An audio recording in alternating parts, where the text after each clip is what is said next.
প্রধান উপদেষ্টা হতে চেয়েছিলেন আসিফ নজরুল, বলেছেন নাসিরুদ্দিন পাটোয়ারি। জুলাই বিপ্লবের পর গঠিত অন্তর্বর্তী সরকারের নেপথ্যে চলছিল ক্ষমতার এক রুদ্ধশ্বাস নাটক। পর্দার আড়ালে প্রধান উপদেষ্টার পদ নিয়ে এক অপ্রত্যাশিত আকাঙ্ক্ষা ছিল। কে সেই ব্যক্তিত্ব এবং এই চাঞ্চল্যকর তথ্য প্রকাশ্যে আনল কে?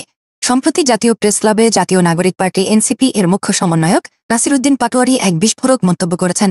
তিনি দাবি করেন, ঢাকা বিশ্ববিদ্যালয়ের অধ্যাপক ড আসিফ নজরুল নিজেই এই অন্তর্বর্তী সরকারের প্রধান উপদেষ্টা হতে চেয়েছিলেন।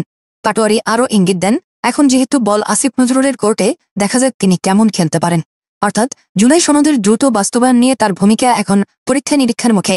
পাটোয়ারির এই মন্তব্য কেবল একটি ব্যক্তিগত আক্রমণ নয়, এটি কার্যত ড ইউনূসের নেতৃত্বাধীন অন্তর্বর্তী সরকারের ভেতরকার ক্ষমতার দ্বন্দ্বের দিকে ইঙ্গিত করছে। ক্ষমতার কেন্দ্রবিন্দুতে একজন শিক্ষাবিদ প্রধান উপদেষ্টা হতে চাওয়ার আকাঙ্ক্ষা পোষণ করলে তাকে কেবল জনস্বার্থে নাকি ব্যক্তিগত উচ্চাকাঙ্ক্ষা থেকে?